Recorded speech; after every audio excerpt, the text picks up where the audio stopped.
Proses təkcə texniki yox, həm də sosial problemlərlə müşahidə oluna bilər. Belə bir ehtimallar olur. Çünki belə hallarla tez-tez rastlaşırıq və redaksiyamıza da bu tipli müraciətlər daxil olur. Ən çox narazılıq isə kompensasiya məsələlərində ortaya çıxır. Bəli, vətəndaş və tikinti şirkətləri arasında razılıq əldə olunmaması bəzən prosesin aylarla, hətta illərlə uzanmasına səbəb olur. Ekspertlər bildirir ki, vahid qiymətləndirmə mexanizmi və hüquqi baza olmadan bu çətinliklər, yəni gərginliklər aradan qalxmayacaq. Mövcud vəziyyəti dəyişmək və mənzil fondunun davamlı inkişafını təmin etmək üçün yeni yanaşmalara və vahid standartlara ehtiyac var. Əməkdaşımız Aygün Şirinova bu mövzu ətrafında bir araşdırma eləyib. Gəlin baxaq.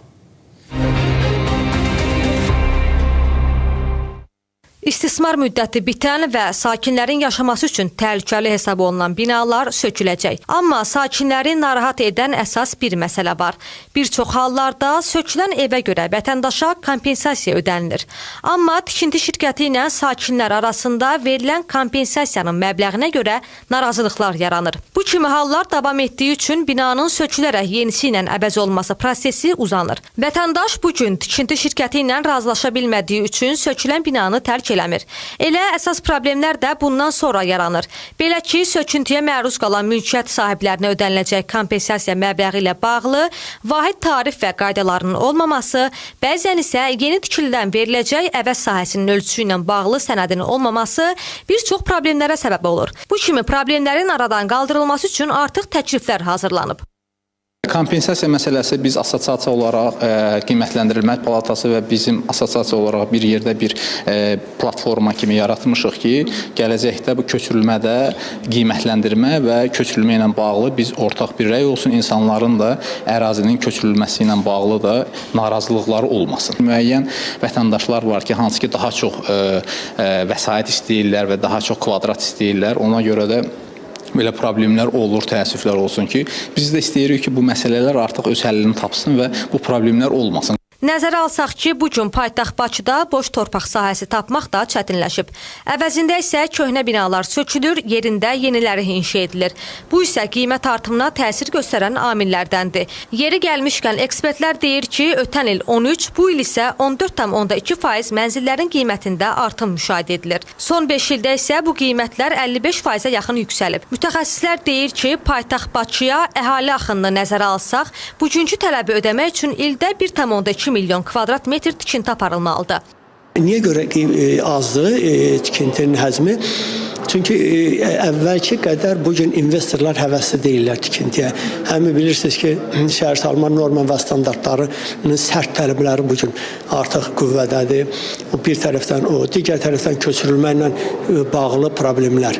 Çünki vətəndaşlar görürsən ki, bazar dəyərindən qat-qat yüksək qiymət tələb edirlər investordan. Amma investor da fikirləşir ki, mən bunu burada tikib sabah neçəyə sata biləcəm.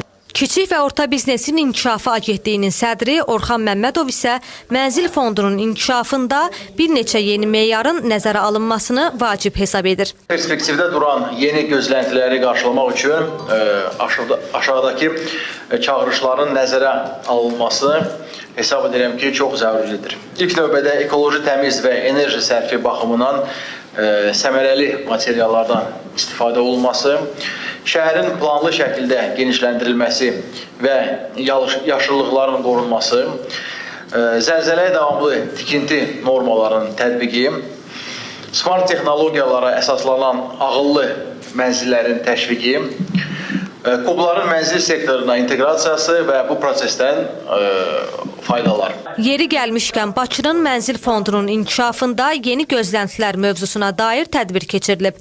Müxtəlif dövlət qurumları və ekspertlərin iştirakı ilə bir çox mövzular müzakirə olunub və təkliflər toplanılıb. Vətəndaşlar bəyan edirlər ki, onların evlərinin, mənzillərinin, torpaq sahəsinin dəyəri fərqli meyarlarla ödənməlidir. Ancaq bunun real tarifi və ya kvotaları yoxdur.